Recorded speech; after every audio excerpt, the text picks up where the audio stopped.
Аз съм Христо Димитров и заедно с вас и уникалните ми гости ще търсим истината за живота. Едно предаване без аутокю, без предварително подготвени въпроси и без предразсъдъци. Едно предаване, за което се подготвях 50 години. Бог да ни е на помощ. Здравейте, скъпи приятели на предаване в търсене на истината по телевизия БГ+. И днес при нас има изключително интересен гост, с който ще си говорим за изключително интересна тема. Тя е холистичен терапевт и нейните познания ще ни помогнат както да открием себе си, така и да променим живота си. Искам да приветствам с добре дошла в нашото студио Надин Низешезин. Надин Низешезин. Извинявай, репетирах го да го кажа, обаче на репетицията го казах, но сега не успях. Иначе Надя Иванова. Надин, Здравейте. Здравей. Тази грешка в езика нека да покаже, че не използваме аутокю, не използваме в нашата телевизия слушалки, каквито и да е други средства, нали, с редактори, които да помагат на предаването, защото такъв е формата на нашето предаване. Ти си много интересен човек. Записваш, написала си книга. Да. Доколкото знам, когато ще се излъчи предаването, вече книгата може би ще бъде на пазара. Искам да се похваля, че се завърши вчера тази книга и днес съм тръгнала, нали, към издателството с една флашка да се запозная с издателството и да им я дам лично. Това е супер начин, в чудесен момент идваш при нас. Освен това, рисуваш. Да, с маслен живопис се занимавам. Освен това, си терапевт. Точно така, с много терапевтични, холистични методи. Затова си интересна личност. Да, холистични идва от... холистично означава цялостен.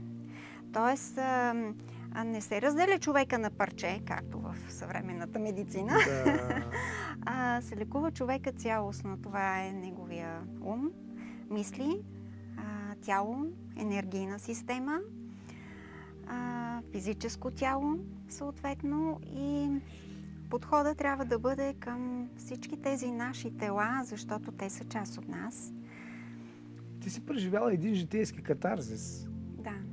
И... Буквално живея втори живот и в преносния, и в буквалния смисъл на думата.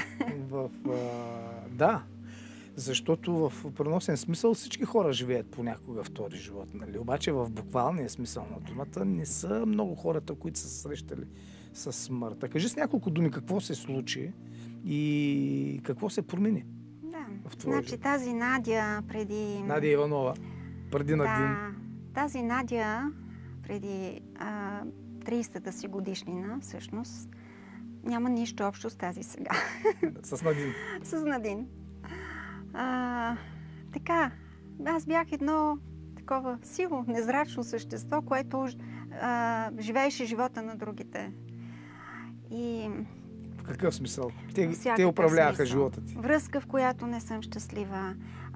Потискане на всички дарби и таланти. Работа, която не харесвам. Всички ситуации в живота ми, които не ме правят щастлива. И така... един ден се разболях от сепсис. Какво е това? Това е натравяне на кръвта. Как се казва? Сепсис. Токсично натравяне на кръвта. От какво се получава? И обикновено, когато влезе някаква отрова. Да. Може да има някакъв възпалителен процес. Аз не съм медицинско лице, не мога да го коментирам това, но тогава въобще не знаех какво е, естествено. Не бях и чувала за такова нещо. И по-късно разбрах, че от тази диагноза оживяват 1 на 1 милион. Всъщност аз съм този 1% от 1 милион оживяли след такава диагноза. Това не е 1% това. Това е 0, не мога да го сметна сега. Да. 0,01%. Да, точно така. Оживяли след такава диагноза. И буквално 3 пъти от ония свят се връщах. Да. И виждах тялото си отгоре. Като в кома ли си била? Ами, добре, нека да разкажа епизод. Аз всъщност, както си бях в напълно здрава, напълно така в добро състояние. Както си сега. Както съм си сега. Пиехме си цял ден кафето с една приятелка. Така изведнъж вечерта дигам 39-40 близо градуса температура. И си мисля, че съм хванала някакъв вирус. Да. И почнах да взимам там витамин С, парацетамоли, такива работи. Аз 3 дни не свалям въобще температурата, с нищо не мога да я сваля. На 3-тия ден спирам да уринирам. До 5-тия ден вече всичко почва да ми посиняват пръстите, устните ми посиняват. Аз не мога изобщо да стана от леглото. И така бившият ми мъж случайно ме заварва вкъщи. Живеех при майка ми тогава, скоро се бяхме разделили. И веднага ме завежда при един лекар, който вече не е, почина човека, в частен кабинет, защото вечерта късно няма никакви лекари. И така той също предполага, без изследвания да направи, предполага, че е вирус, изписва ми някакви системи, високи дози витамин С и намира мъжа ми медицинска сестра, довежда в къщи, слагат ми системата, аз съм почти труп. Да. В този момент и майка ми се прибира от работа, работеше на Боровец тогава. И... Ти си от Самоков, да кажем. Самоков съм, да. Това се случи малко след като се разделихме с мъжа ми. Да. Така и цялото ми тяло започва да се тресе. Изведнъж всичко спира. Хоп! Всичките болки, бедни болки, страдания, всичко хоп, изчезва. И аз виждам тялото си на леглото. Аз съм там на тавана отгоре и гледам тялото си на леглото. Мъжът ми изпада в шок, почва да ми бие шамари. Майка ми, както влизаше от вратата, така беше с отворено чине. Ти го гледаш. Аз го виждам всичко това нещо. Да, виждам си тялото така на леглото. И всичко, целият сценарий, който се случва, го виждам отгоре. Първа излезе от шока сестрата. Каза, бързо викайте, спешна помощ. До там това беше. След това се събуждам в... Не се събуждам. Аз вече идвам в съзнание, вече съм в спешна помощ. Пред мен стои доктор с бяла престилка, държи някакви изследвания и ме пита как се казваш. И аз казвам си името. Знаеш ли къде се намираш? Ми викам болница, като гледам така. Знаеш ли какво ти е? Някакъв вирус карам. Вирус друг път, вика. Имаш, вика, токсично натравяне, черният ти дроб е пред чернодробна кома. Този човек на какъв език ми говори сега? Това са абсолютно непонятни думи за мен. Веднага ме вкарват в отделение, бият ме, слагат ми отново система. Сценария се повтаря, цялото ми тяло почва да се тресе и образа изчезва. И аз отново се виждам от тавана. Тичат доктори и сестри, качат на някаква носилка и до там. Една суматоха от доктори и сестри около мене. Така. И ти го гледаш? И следващия път вече аз го виждам всичко това отгоре. Вече се озовавам през следващото ми връщане, се озовавам в една стая сама, до мен празно легло, около мен кабели разни там апаратури накичени и стоят доктори пред мен. И така и ми обясняват вече какво ми е. И аз ги питам, ще се оправя ли? И те дигат безпомощно рамене и казват, не знаеме, ние търсим причината, правим изследвания. Да. Почнаха се едни изследвания. Нямаше... Така си го представях като този сериал Доктор Хаус се събираха от първия до 9-я етаж и обсъждаха моя случай. Нямаше изследване, което да не се беше направил специалист. Така и не се откри причината. И следващото ми... Как оцеля при положение, че един... Ето, точно това исках да разкажа. Да. При следващото ми пътуване, там горе. Така, имам среща с Бог и питам, защо ми се случва това? И аз си давам сметка как в моменти на отчаяние, на огромно отчаяние, аз съм си пожелавала да си тръгна от този свят. И Бог ми каза, на теб ти е даден да живееш до 99 години, ти сама си го избра. И аз казвам, ма как така? И изведнъж ми се връща като лента, нали, всичко, което аз съм направила не както трябва в живота ми. Да живея връзка, в която не съм щастлива, работа, която не харесвам, ситуации, които не ме правят щастлива. Да живея живота на другите, цял живот, 30 години. Да. И осъзнавам, че аз, отравяйки живота си, аз накрая съм отровила собственото си тяло. Да. И така, тогава помолих за втори шанс и втори шанс ми беше даден. И си обещах никога повече аз да не живея живота на другите. Аз да живея моя живот, да правя нещата, които аз харесвам, да бъда щастлива, да бъда в ситуации, които ни носят радост, щастие и удовлетвореност. И така, това беше началото на моя втори живот. Затова ли създаде тези 8 стъпки към себе си? Да, тогава започна началото. Да. Всъщност, деня преди да ме изпишат от болницата, аз съм заспала. Между другото, близо 2 месеца се бориха за живота ми лекарите, за което съм безкрайно благодарна, но знам, че ако душата е избрала да си отиде, лекарите са безсилни. Да. Моята душа избра да се върне. Да. И лекарите направиха, нали, нещата възможни. Така че медицината човешки животи спасява. В никакъв случай не трябва да пренебрегваме, макар че съм холистичен терапевт, медицината си все пак тя е важна. И си благодарна на лекар. И безкрайно благодарна, точно така. Точно 2 дни преди да ме изпишат, така заспала съм и чувам на съседното легло, няма никой, нали? Леко поскърцване на пружината, сякаш някой сяда. И аз си мисля, някой ми е дошъл на свиждане и не съм го чула, и се обръщам, и в момента, в който се обръщам, виждам моята баба, която е починала преди не помня колко години, най-малко 15 години. И я виждам с понощница така, точно както изглеждаше последните дни от живота си. И само чух една тежка въздишка. Тя била с мен през цялото време.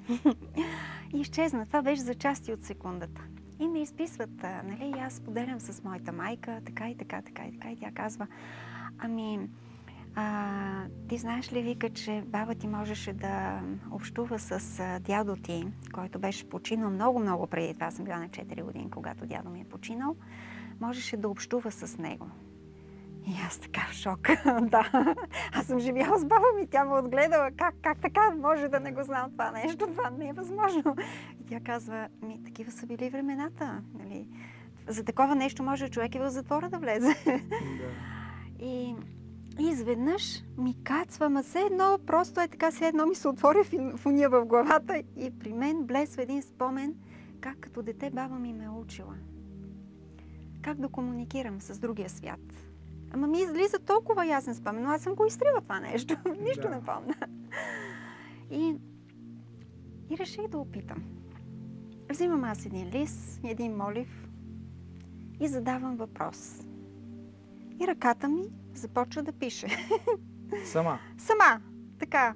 И тя става като ледено студена, като вдървена, като не е моята ръка. И ръката ми започва да пише. И аз задавам въпроси и получавам отговори. И така, най-интересното, че почерка, с който задаваш пише... въпроса? Аз се обръщах, призовах баба ми. Да. Нали, към нея се обърнах. И почерка, с който пише, всъщност не беше моя. И майка се сеща, тук има една снимка и отзад надписана за спомен на скъпата ми внучка. Да. Така, почерка беше същия, което не ме очуди, между другото. И така, това беше първата ми среща така с другия свят. Между другото, аз съм родена с по-различни способности. Може би се ги носиме така от поколението, но не съм знаела. Още откакто имам аз съзнателен спомен за себе си, винаги съм възприемала света по-различно. Тоест, примерно, виждам нещо, което преди да се случи, аз съм го видяла, че ще се случи. Някаква пророческа дарба. Да, мога да лепа предмети на ръцете, да лекувам с ръце, още откакто имам съзнателен спомен за себе си, аз го имам това нещо. Но... Колко? На 3-4 годинки? Не мога да си спомня като възраст, но пример ще ви дам. Играеме деца, тичаме на улицата и аз виждам как това дете пред мен сега ще се спъне от бордюра, ще падне и ще удари коляното секунди, преди това усещам физическа болка върху моето коляно. И мислех, че при всички е така. Да. Но когато разбрах, че не е така, че хората не виждат, не възприемат нещата по този начин, нямат тези способности, и започнаха да ми имат за извънземна, да ми се подиграват, да. Така да ме взимат на подвиг. И аз се затворих в себе си. И исках да забравя за всички тези мои способности, за всичко, което виждам, усещам, възприемам и така нататък. И въпреки, че имам дарбата да лекувам с ръце, аз години наред съм ходила по доктори, пила с антибиотици, лекувала съм децата ми с антибиотици въобще. Всичко наобратно. Всичко наобратно. Така, докато не ми се случи тази случка с срещата с другия свят. И това ми показа, аз всъщност реагирах така, светът около мен не беше спрял да се върти. Нали? Живота си продължаваше. Той няма да спре, да, при всички положения. Някой се беше намерил, който да гледа децата през това време, някой се беше намерил да ме замести в работата, някак си се бяха намерили пари за сметките. Изведнъж целият този битовизъм, с който сме свикнали да живеем и да се тревожим непрекъснато, някак си се беше решил, нали? Светът не беше спрял да се върти. Аз не знам някой човек да си е заминал от този свят и да е престанал да съществува. Всичко това спря да има значение. Единственото нещо, което имаше значение за мен, беше, но аз имам толкова много мечти и нищо не съм реализирала. Да. Цял живот живее живота на другите. И тогава помолих Бог да ми даде втори шанс, за да живее моя живот. И той ми беше даден. И тогава осъзнах, че всъщност аз винаги това съм искала. Да помагам на хората с моите дарби и способности. През цялото време аз съм ги потискала. Ще попитам за твоите дарби и способности, но нека направим първо една кратка пауза. Чудесно.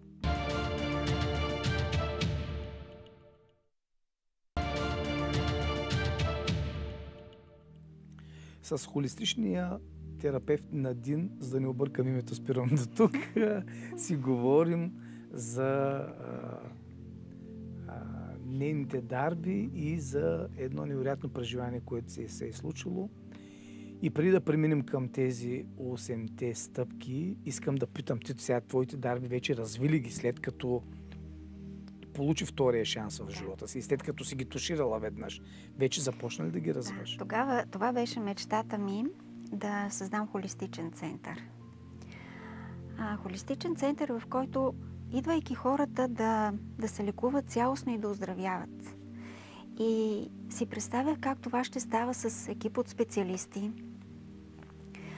където ще се преподава йога, цигун, ще има масажист, ще има психолог, ще има, нали, различни рейки и много така холистични подходи.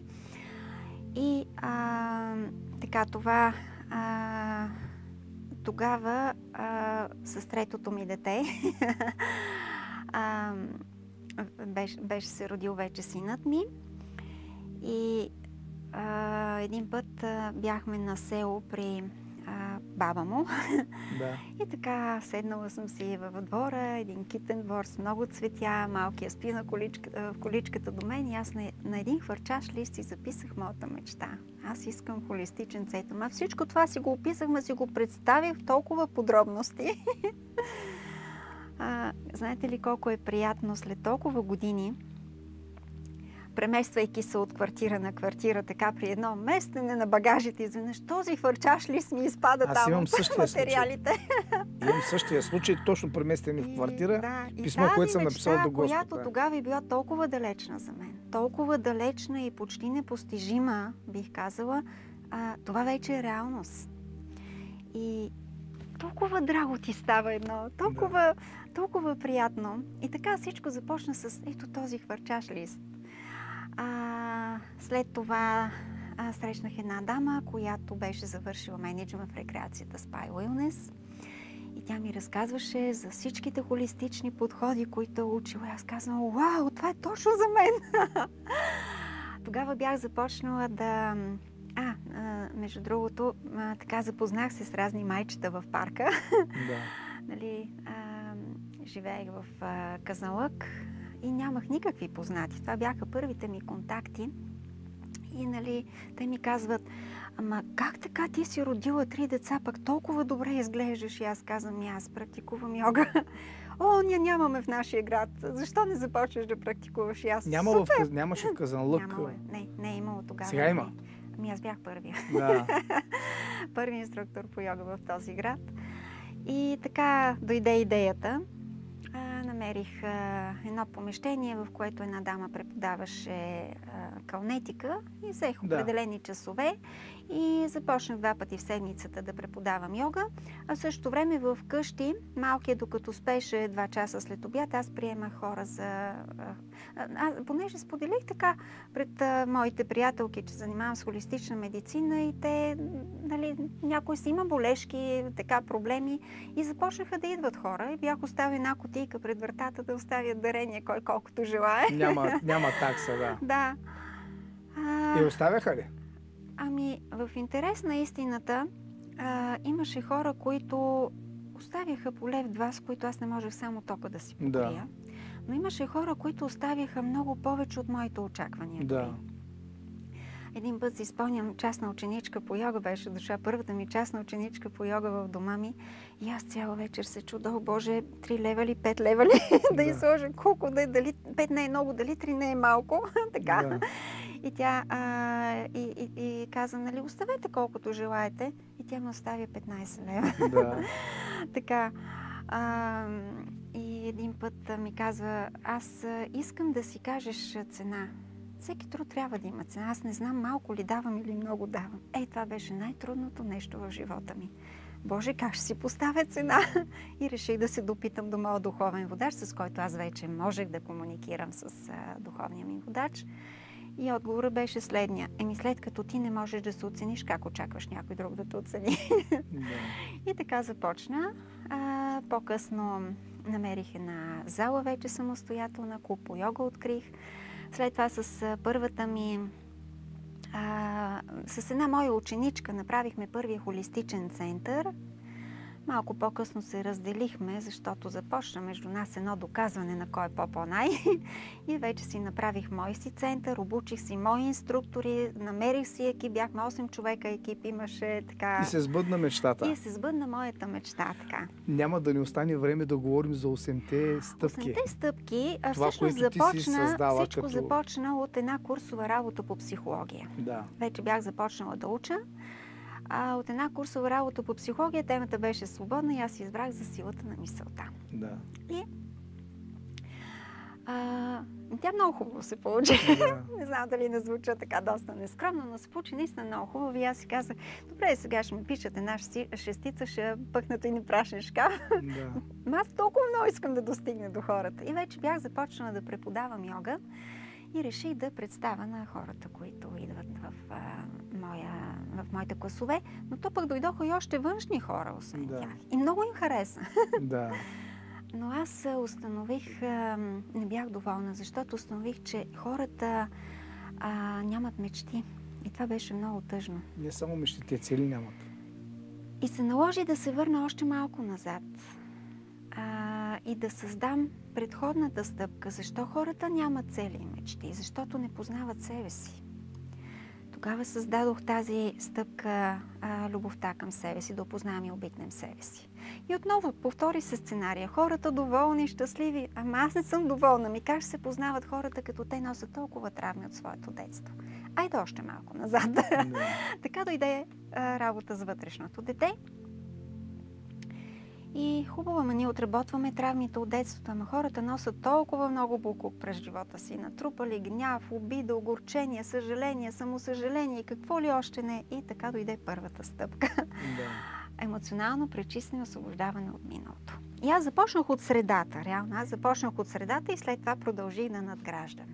И вече започна първата стъпка. Започнах да ги вода както в Казанлък. Там ги водех всяка година. Отделно водех в Ловеч, в Габрово съм водила, в Севлиево също, в София, в център Мандала съм водила 8-те стъпки и пътувах и в Казанлък водех. Може ли сега да ги кажем на нашите зрители? Защото те вече тръпнат в налив нетърпение. Какви са 8-те стъпки и коя е първата? Имат ли последователност? Да, имат последователност. Нека да започнем една по една да разказвам за тях. Така, емоционално пречистване, освобождаваме от миналото. Това е най-вече прошката.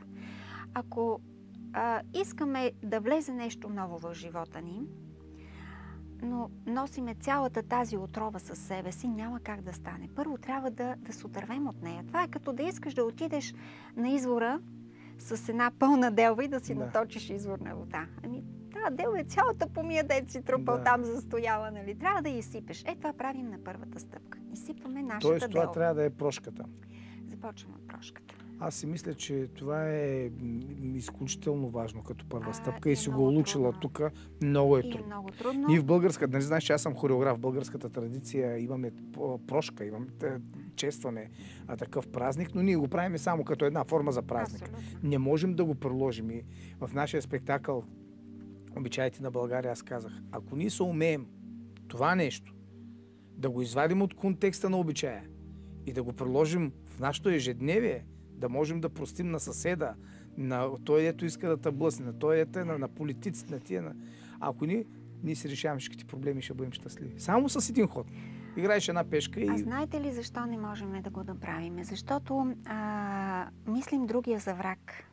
А не разбираме, че ние още преди да се родим, сме избрали да преживеем тези взаимоотношения. Най-тежките взаимоотношения имаме с нашите най-близки хора. Това са родителите ни, роднините ни, братята, сестрите, приятелите, съпрузите, съпругите, с най-близките хора, шефа ни дори. И така, най-трудни са тези взаимоотношения и ние предварително сме избрали да ги преживеем. И сме избрали да ги преживеем, защото имаме да учим определени уроци. И ако дадена душа е избрала да се превъплати да изиграе някаква негативна роля в твоя живот, тя се е жертвала, за да изиграе тази роля и ти трябва да си благодарен. Аз мисля, че основната причина за моето мнение за това, че не можем да простим и за това, че влеем в конфликт с хората, е, че мислим, че ние сме прави. А ние не сме прави. А кой го мисли така? Всички го мислим. Всички мислим, нашето его. Да, точно. А знаете ли каква е разликата между его и висока само? Знаеш ли каква е разликата между его, голямо его и висока самооценка? Какво е? Айде ще стигнем до третата стъпка. Дай втора стъпка. Първо трябва да простим. Точно така, да простим. Тук учим, освен значи това го има между другото и в християнството. Не съдете, за да не бъдете съдени, нали, простини, както ние простихме. Така, тук с много мощни практики, много мощни медитации. Също така при раздяла, много е трудно при раздяла, защото една раздяла настъпва много преди физическата раздяла и продължава дълго след това. Има хора, които носят години наред емоционални болки с раздяла, която някога си и продължава да ги завлича назад и не могат да я прекъснат енергийно, те продължават да бъдат свързани. Всъщност тук правим едно такова енергийно прекъсване на тези нездравословни взаимоотношения. Също така как да си върнем от дадената на другите енергия. Много интересни са нещата, които правим на първата стъпка. И ако ние успеем да пуснем нашето минало, да пуснем всичката болка, огорчение, гняв, съжаление, самосъжаление, срам, чувство за вина и така нататък, ние освобождаваме едно огромно вътрешно пространство. Не е лесна. Значи на тези стъпки никой не галя с перо, да предупреда. Има много сълзи. И така както когато белим кромито пласт по пласт, очите ни сълзат, по същия начин, когато сваляме пластовете на нашето его, това ще предизвиква сълзи в очите ни. Защото егото ще се бори, ще се съпротивлява, няма толкова лесно да се предаде. И наистина много трудна стъпка и аз мисля, че много хора се провалят още тук. Не всеки успява. Но пък аз ги давам в онлайн вариант, т.е. давам на човек видеото и той може да го повтори няколко пъти, ако желае. Ако не направиш първата стъпка, можеш ли да преминеш към втора? Можеш да преминеш към втора, просто ще ти се наложи още да работиш с първата. Може да правиш няколко пъти, докато не успееш. Така, давам и техники, с които ако не можеш с тази стъпка, давам задачи за домашна. Така, няма да ги изказвам сега, защото те също са трудни. Втора стъпка? Така, втората стъпка е работа с вътрешното дете, както споменах. И всеки от нас, независимо на каква възраст е, живее едно малко момиченце или момченце. Това е така. И всичко, което ние сме преживяли в нашето детство, всъщност възрастният човек действа, а нашето вътрешно дете преживява. И всичко, което сме преживяли в нашия си живот, се съхранява в нашето подсъзнание. Това е нашата постоянна памет.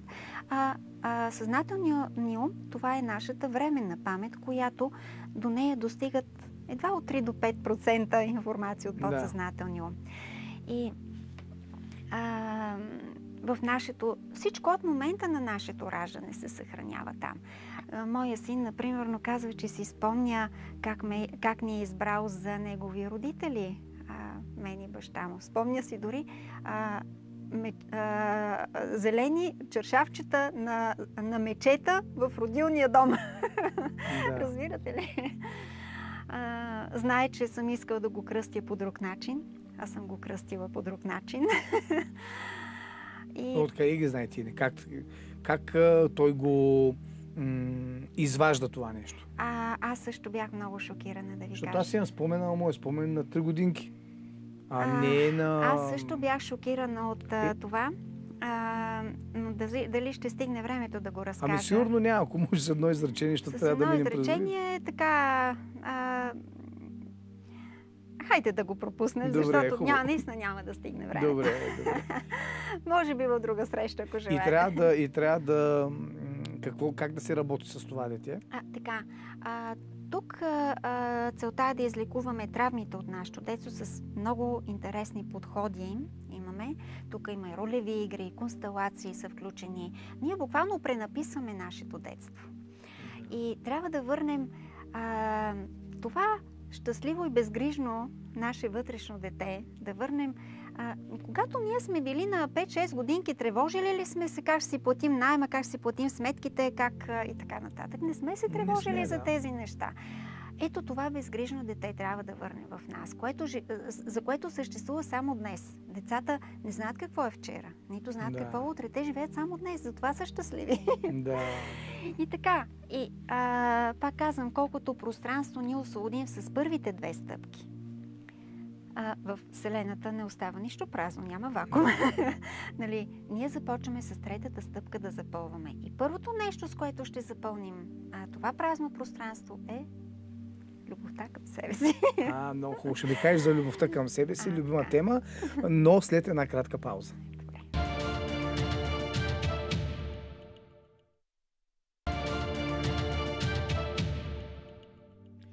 С холистичния терапевт Надин си говорим за 8-те стъпки към себе си. 3-та стъпка – любовта към себе си. Точно така. Какво включва тя? Така, хайде сега тук ви обещах да ви кажа каква е разликата между... Ние мислим всъщност, че обичаме себе си, а постоянно правим избори от нелюбов към себе си. Мисля, че обичам себе си, а живея във връзка, в която не съм щастлива. Мисля, че обичам себе си, а работя работа, която не харесвам. Мисля, че обичам себе си, а се претоварвам с задачи и отговорности и не си давам време за себе си, не си позволявам удоволствие. Така. Права ли съм? Нямаш лична свобода. 90% от хората живеят точно така. То е свързано и с някои неща, защото, примерно, давам пример. Аз съм хореограф и имам ансамбъл.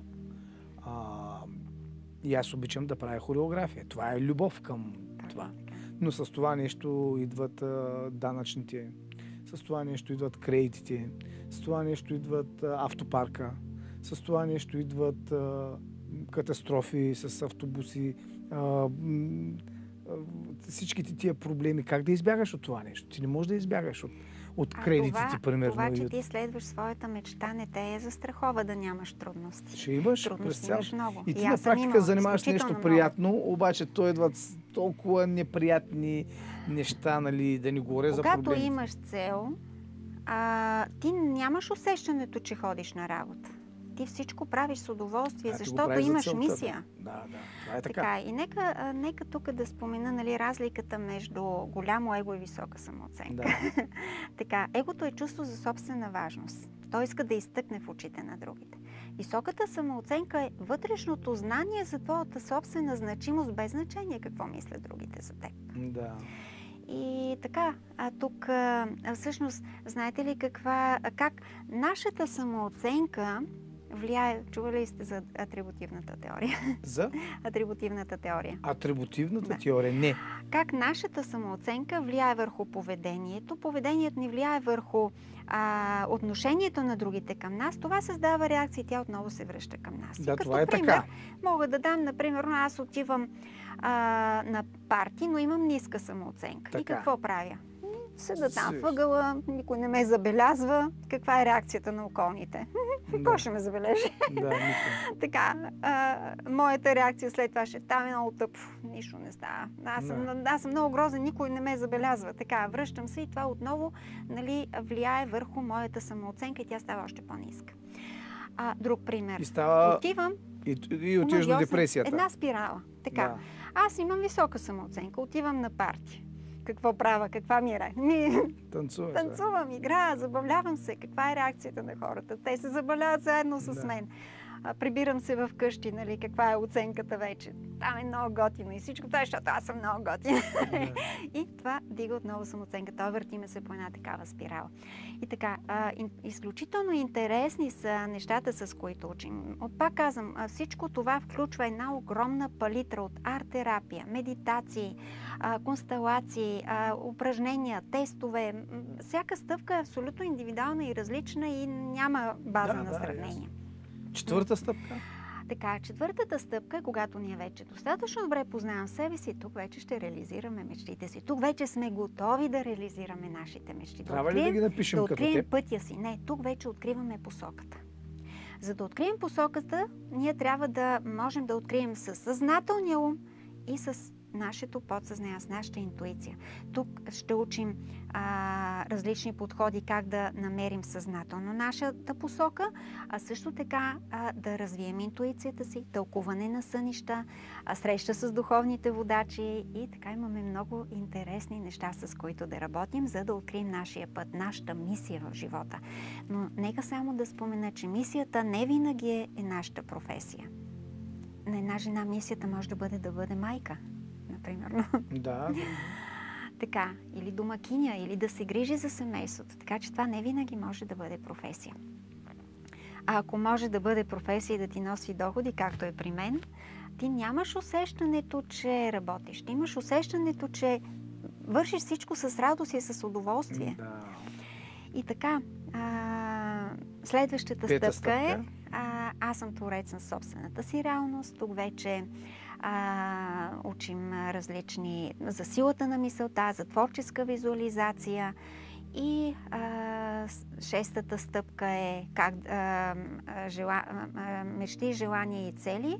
Нали, как отдалечна мечта, което мисли, че това не е възможно, да го превърнем в желание, което допуска нашия съзнателен ум, че е възможно, и да си поставим конкретна цел. От днес, първата стъпка, какво да направим, за да ги реализираме. Да. И това е моят път, защото аз съм реализирала моите мечти именно по този начин. И трябва да ви кажа, че всеки път, когато аз имам тренинг на живо, аз правя тези стъпки заедно с моята група. Да. И всеки път аз отбелязвам, че 70% от моите мечти са реализирани. И сега предстои една от последните ми мечти, които да реализирам, е издаването на книгата ми, но ще споменем след малко. Добре, нека да минем на седмата стъпка. Това е взаимоотношенията между мъжът и жената на базата на енергийния обмен между енергийните центрове. Тук учим за аз и ти посланията, но нали, само толкова, за да загадна. Нали? И последната стъпка е отвори книгата на живота сега и чети. Тук е връзка с акашевите записи. Тук учим и ченелинг. Това, което е да общуваш с другия свят, чрез писане или по друг начин, това всъщност много години по-късно разбрах, че се нарича ченелинг. Така, Акаша, да кажа какво е. Това е една виртуална, светлинна, звукова библиотека, в която се съхранява всичко преживяно от нашата душа някога. Всички минали или бъдещи животи, превъплъщения в настоящия живот също се съхранява в този запис. Да. И ние може да почерпим там от мъдростта на душата ни. Но аз съм имала хора, които идват директно на последната стъпка. Имала съм хора, които изминават 8-те стъпки. Мога само да кажа, че резултата при тези, които са изминали 8-те стъпки, е по-осъзнат. Да. Не, че няма да се получи по другия начин, но така. Има ли хора, които подхождат с недоверие към това, особено към 8-та стъпка? Защото... Има, но те няма да дойдат при мен. Значи, неведоми са пътищата, които довеждат хората при мен. Да. Това са осъзнати хора. Но има хора, които не могат да се справят с първите 3 стъпки и им е трудно да продължат нагоре. Не, примерно, давам пример, аз като християнин, аз вярвам в Възкресението. Аз не вярвам в прераждането. Ако не вярвам в прераждането, мога ли да достигна до тези акашиеви записи, примерно? Добре, Възкресението какво е? Възкресението, аз възкръсвам като себе си. Аз не възкръсвам като друг. И не съм бил преди това. Да. Аз от сега съм нататък. Значи аз уважавам... Просто съм християнин, нали? Вярата на всеки човек каква Да. е. Това е неговата вяра. Окей. Да. Ти вървиш по своя път. Нали? До мен ще достигнат хора, които са достигнали до по-различни познания. Така че аз никого не целя да убеждавам. Добре, мисълта ми, аз примерно, ако не вярвам в това, не мога да достигна да вземам информация от там, откъдето всъщност ти вземаш, така ли? До тези Значи при мен акаши. са идвали хора, които вярват. Не съм имала случай, който да идва просто от любопитство. Не, защото някой... Нали се сещаш сега, че някои хора като гледат това, още като започна в началото да разказваш тия неща, викат, той са глупости, той са бабини деветини, той нещо не може да стане, тя е била в кома, тя е сънувала нещо, тя... Аз Те не по целя някакъв никога начин, нали? Аз не убеждавам хората. Нека бъде енергия за убеждаване. Да. Хората при мен идват, които са убедени, да. които вече знаят, които са достигнали по някакъв начин до тези вярвания. Прочели са книги, имали са някакви срещи и така. Не са много хората. Затова и не са много хората, които успяват да изминат всичките стъпки. Но тези, които успяват да ги изминат, стават такава невероятна трансформация вътрешна, че живота им е преди тези 8 стъпки и след това. Да. То е нормално да има промяна, защото за книгата да кажем, да не забравим да кажем за книгата. Ами така, ако аз тогава можех... Как се казва книгата? Ел Камино де Сантяго или Метаморфозата на една пеперуда. Може ли да повторим? Ел Камино де Сантяго или Метаморфозата на една пеперуда. Да. И всъщност се разказва как една гасеница или една душа с много усилия успява да достигне до началната точка на Ел Камино де Сантяго. Затваря се в себе си за един много дълъг период, като какавида, докато достигне на едно мистично място, наречено Круз де Феро или Железен кръст се превежда. И буквално за няколко дни тя разцъфтява, е полита като пеперуда. Да. Това е цялата тази духовна трансформация, която преживява. И ако тази душа можеше да прости, нямаше да й се наложи да измине 890 км с една тежка раница на гърба през целия път Ел Камино. Ел Камино е мистичен път. Той е по протежението на Млечния път и там се случват чудеса. Той е като умален мащаб на пътя ти в живота. Но там, това, което си пожелаеш, се случва мигновено. Не, че в реалния живот не се случва, но се случва в протежение на времето. Както ти с твоя холистичен център. Точно така. Трябва хубаво да си помислиш, аз наистина ли искам това или моя мечта ли или е чужда мечта. Да. Така, дава ти се време да си осъзнаеш. Сега чувстваш ли се щастлива? Да. Аз съм един от малкото хора, които са реализирали 90% от своите мечти. Това ли те прави щастлива? Това ме прави щастлива. Живея своя си живот, Когато изминеш камино, ти не си същия. Никога не се връщаш същия. Това, което съм преживяла на този път, така те променя, така те трансформира, че ти се срещаш най-напред с всичките свои вътрешни демони. Не всеки е готов да го направи. Да навлезеш толкова дълбоко в себе си и да се изправиш през всичките си твои демони. И не да се бориш с тях, а да ги приемеш и дори да ги обикнеш. Кое наричаш демони? Какво наричаш демони? Демона на страха, Да. демона на гнева, демона на самосъжалението, демона на чувството за вина. Всичко това са наши демони. А не можем ли да ги премахнем? Ти не можеш да съществуваш без своята сянка. Как ще съществуваш без своята сянка? Как ще осъзнаеш, че ти си светлина, ако не съществува тъмнината? Ние живеем в дуалистичен свят и всичко е дуалност. Не може да съществува само доброто, ако не съществува злото. Според мен тъмнината е отсъствие на светлина. Точно така. Нали? И нашия избор къде да пребиваваме. Въпросът е, че Но ти не можеш да бъдеш само светлина. Никой не може да бъде само светлина. Но човек достигнал до тази божествена връзка, до тази връзка със своя висш аз, до тази връзка с божественото, достигнал веднъж до това състояние, а това съм го преживяла именно на камино, как да кажа, той вече знае пътя. И дори да ти се наложи да потънеш на дъното, на отчаянието, ако едно време ми е отнемало месеци, за да се извада оттам, сега ми отнема 3 дни. Не, че не потъвам. Всички сме хора, всички имаме своите битови проблеми. Но това е разликата между осъзнатия човек. Той просто знае пътя. Аз познавам един човек, дето никога не е имал отчаяние в живота си. 0. А бил ли е щастлив? Не мога да преценя. Вижте, По всяка вероятност. Представете си, че живота е едно виенско колело. Ние сме ту в щастие, еуфория, радост и така нататък. Ту сме на дъното, тъга, болка, отчаяние, гняв и така нататък. И живота ни върти в това виенско колело. И ще продължава да ни върти, докато ние живеем във външния свят. Когато открием своя център, тогава, независимо какво се случва във външния свят, ние ще бъдем в нашия център, където винаги е мир, хармония и удовлетвореност. Да, но това не е ли Бог? Това е да умееш да достигнеш до тази божествена частица в себе си. Да. Умението. И човек, който веднъж го е постигнал, той знае пътя. Да. Това искам да кажа. Въпросът е, Бог не може ли да извади демоните от теб? Ако аз съм само светлина, за какво ще се преражда? Аз съм човешко същество с всички човешки незгоди и... Това е за тези, които вярват в прераждането. За тези, които не вярват в прераждането. Си мисля, че са само светлина? Не. За мен Бог е светлина.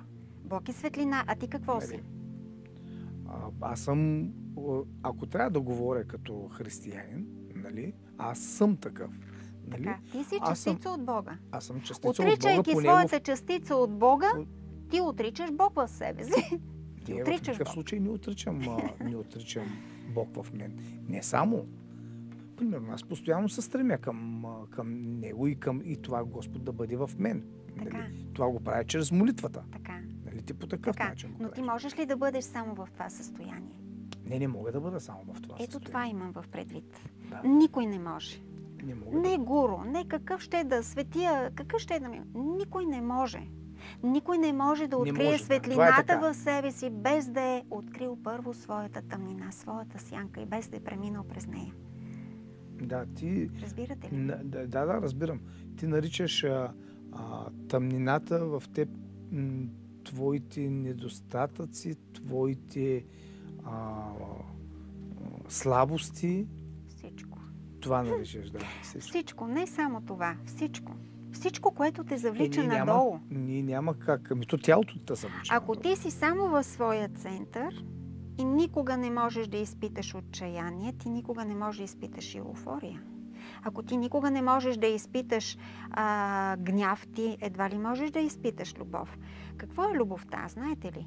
Тя съдържа всички палитри. Представете си, че нарисувам така един кръг и като торта така нарисувам като палитри всички цветове на дъгата. Да. И това нещо, ако го сложа на един вентилатор и го завърта с голяма скорост, какво ще видите? Няма да се виждат цветовете, да. Ще видите бяло. Не знам, сигурно. Ето възможно. това е любовта. Любовта съдържа всичко. Ако си мислите, че любовта е само вау, тя съдържа и ревността, и болката, и отчаянието, и еуфорията, и щастието, и всичко съдържа. Ако мислите, че Бог е само светлина, не е. Всичко е. Бог е всичко, което е. Да, знам, че има такова схващане, нали? Ако човек може да достигне до... Аз това нещо го преживях на Камино. Там над океана, на Финестере, на едни скали. Това състояние на разширение, което до такава степен можеш да разшириш себе си, че да преживееш Бога в теб. Това е нещо неописуемо. Това е нещо не може да се... Никой, който го е преживял, не е намерил думи, с които да го опише. Дори в книгата ми са бедни думите, с които съм го описала, защото няма думи на това няма преживяване. думи, няма... Това е нещо уникално, нещо което... така... Изтече ни времето. Да. Само да спомена, че книгата я завърших вчера. Върнаха ми от редактор. Днес с една флашка отивам при издателството да се запозная с тях и до съвсем скоро, може би до месец, тя вече ще бъде нещо реалност. искаш ли да кажеш на нашите зрители като заключение? Да, бих искала да кажа вярвайте повече в себе си. В себе си? Обичайте себе си. Да. Човек, който открие любовта в себе си, той е способен да обича и другите. Човек, който не е открил любовта в себе си, той не може да обича другите. Ние проектираме във външния свят само това, което е вече в нашата вътрешна действителност.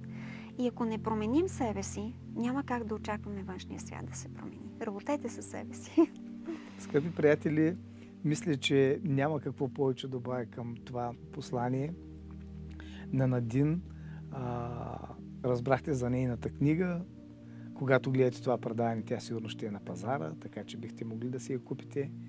И аз ви пожелавам отново да се срещаме на малкия екран, да гледате нашите предавания, защото ще каним интересни гости и повече любов в живота, ако може да. Довиждане и до нови срещи!